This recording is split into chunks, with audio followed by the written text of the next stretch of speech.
Mr. President, we exercise our right of reply to one more attempt by the leader of Pakistan to tarnish the image of this august forum by bringing in matters internal to my country and going so far as to spew falsehoods on the world stage. While such statements deserve our collective contempt and sympathy for the mindset of the person who utters falsehood repeatedly, I am taking the floor to set the record straight. Regrettably, this is not the first time the leader of Pakistan has misused platforms provided by the UN to propagate false and malicious propaganda against my country, and seeking in vain to divert the world's attention from the sad state of his country, where terrorists enjoy free pass while the lives of ordinary people, especially those belonging to the minority communities, are turned upside down. Mr. President, member states are aware that Pakistan has an established history and policy of harboring, aiding, and actively supporting terrorists.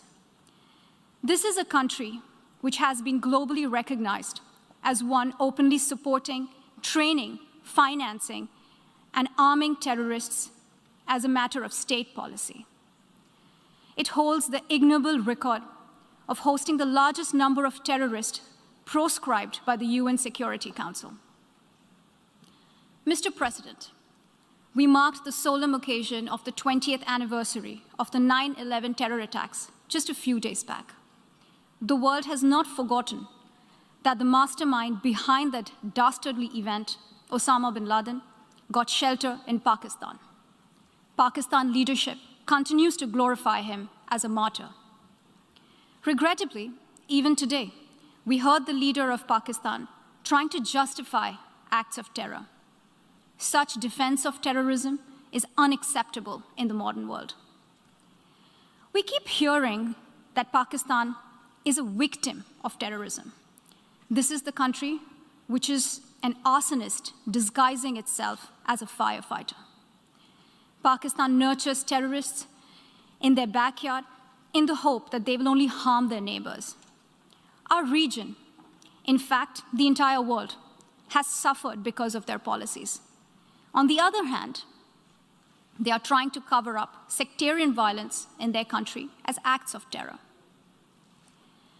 Mr. President, this is also the country that still holds the despicable record in our region of having executed a religious and cultural genocide against the people of what is now Bangladesh. As we mark the 50th anniversary this year of that horrid event in history, there is not even an acknowledgement, much less accountability. Today, the minorities of Pakistan, the Sikhs, the Hindus, the Christians, live in constant fear and state-sponsored suppression of their rights. This is a regime where anti-Semitism is normalized by its leadership and even justified. Dissenting voices are muzzled daily, and enforced disappearances and extrajudicial killings are well documented. Mr. President, unlike Pakistan, India is a pluralistic democracy with a substantial population of minorities who have gone on to hold highest offices in the country, including as President, Prime Minister, Chief Justices, and Chiefs of Army Staff. India is also a country with a free media and an independent judiciary that keeps a watch and protects our Constitution. Pluralism is a concept which is very difficult to understand for Pakistan, which constitutionally prohibits its minorities from aspiring for high offices of the state. The least they could do is introspect before exposing themselves to ridicule on the world stage. Finally, Mr. President, let me reiterate here that the entire Union territories of Jammu and Kashmir and Ladakh were, are, and will always be an integral and inalienable part of India.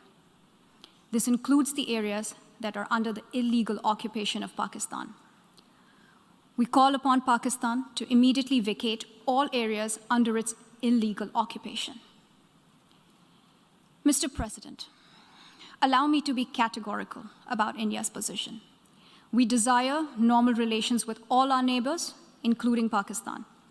However, it is for Pakistan to work sincerely towards creating a conducive atmosphere, including by taking credible, verifiable, and irreversible actions to not allow any territory under its control to be used for cross-border terrorism against India in any manner. I thank you, Mr. President.